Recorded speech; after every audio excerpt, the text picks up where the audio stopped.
नमस्कार, मी पंजाब डक. आज आहे 4 जून 2026. आजपासून परत एकदा शेतकऱ्याला अंदाज देणार आहे.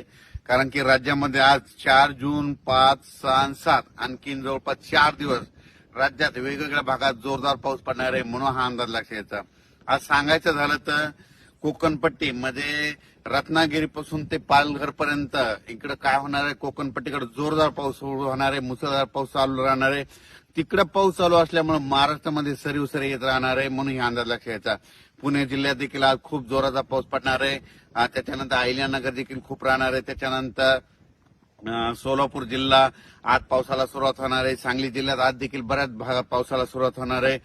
त्याच्यानंतर इकडे धाराशिव जिल्ह्यात पाऊस राहील, बीड जिल्ह्यात पाऊस राहील, परभणी जिल्ह्यात पाऊस राहील, त्याच्यानंतर नांदेड जिल्ह्यात पाऊस राहील, त्याच्यानंतर इकडे संभाजीनगर, जळगाव, धुळे, नंदुरबार, त्याच्यानंतर नाशिक सगळीकडे जोरदार पाऊस आज बरसणार आहे, म्हणून हा अंदाज लक्षात घ्यायचा.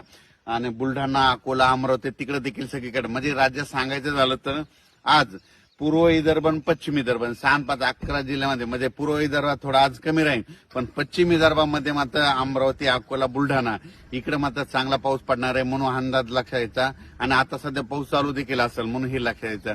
पण राज्यात मात्र 4, 5, 6 आणि 7 तारखेपर्यंत जोराचा पाऊस राहणार आहे.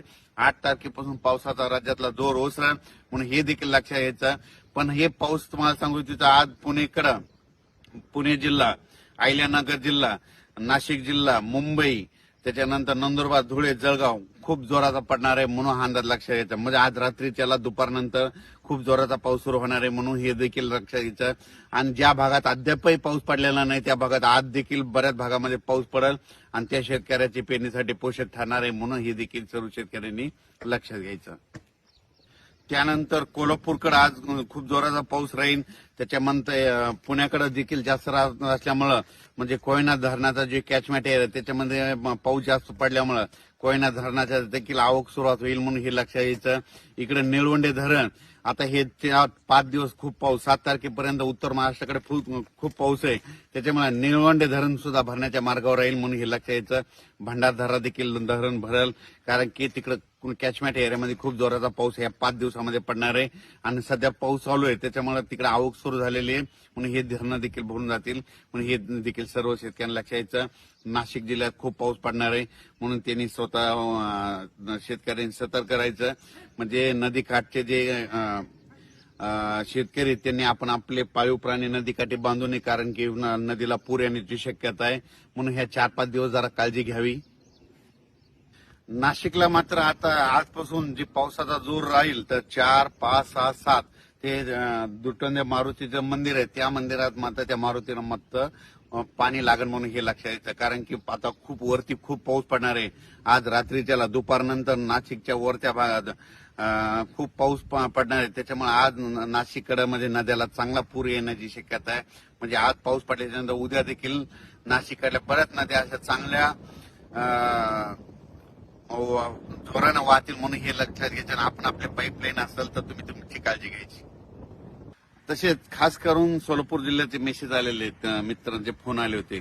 तर सोलापूर जिल्ह्यात आज देखील पावसाला सुरुवात होणार आहे. म्हणजे इकडे जसा उत्तर महाराष्ट्राकडे पाऊस पडणार तितका जोरात तिकडे पडणार नाही, पण तिकडे ना पिकाला लागल तसा म्हणजे पडणार आहे, म्हणजे वावणी पडणार आहे आणि तिकडे देखील पेरण्या होणार आहे, म्हणून सोलापूर जिल्ह्यात आज चांगला पाऊस सुरू होणार आहे. सांगली जिल्ह्यात देखील आता सुरू होणार आहे, सुरू झाला देखील असेल. आटपाडी, पंढरपूर सगळीकडे आज पाऊस सुरू होईल. इकडं आज मात्र बीड जिल्ह्यामध्ये कडाष्टी जे जामखेडचा परिसर आहे त्या भागांमध्ये आज मात्र जोराचा पाऊस पडणार आहे, म्हणून त्यांनी देखील लक्षात घ्यायचं.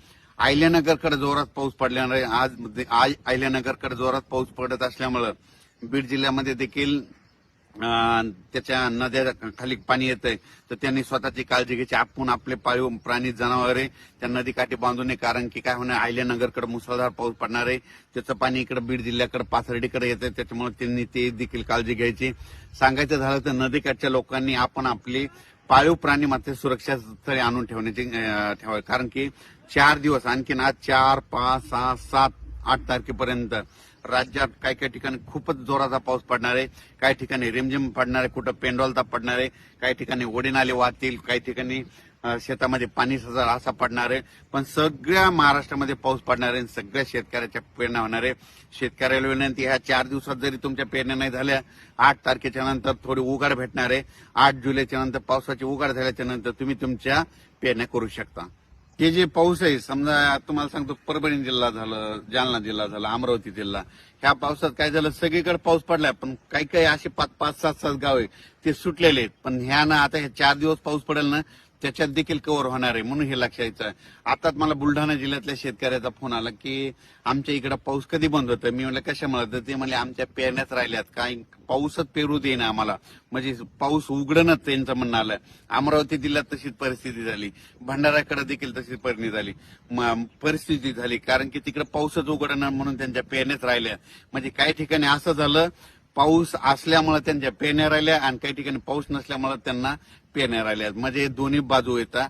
म्हणून म्हणतो सगळ्यांच्या पेरण्या 8 तारखेच्या नंतर सगळं 8 तारखेच्या हवामान कोरडं होणार आहे आणि त्याच्यानंतर मग शेतकऱ्यांनी पेरणी करायला काही हरकत नाही. 8 तारखेपर्यंत मात्र ज्या भागात पाऊस पडलेला नाही त्या भागात देखील पाऊस पडणार आहे. सगळ्या शेतकऱ्यांना पेरण्या होणार आहेत. म्हणून ही सर्व शेतकऱ्यासाठी आनंदाची बातमी. आणि ज्यांच्या पाऊस पडत असल्यामुळे पेरण्या लांबल्यात त्यांच्या देखील 8 तारखेच्या नंतर पेरण्या होणार आहे. म्हणजे त्यांच्यासाठी आनंदाची बातमी. आणि पाहू शकता आपलं 29-30 तारखेचं सोयाबीन आहे कसं निघालेलं आहे, हे संपूर्ण पाहू शकता. धन्यवाद.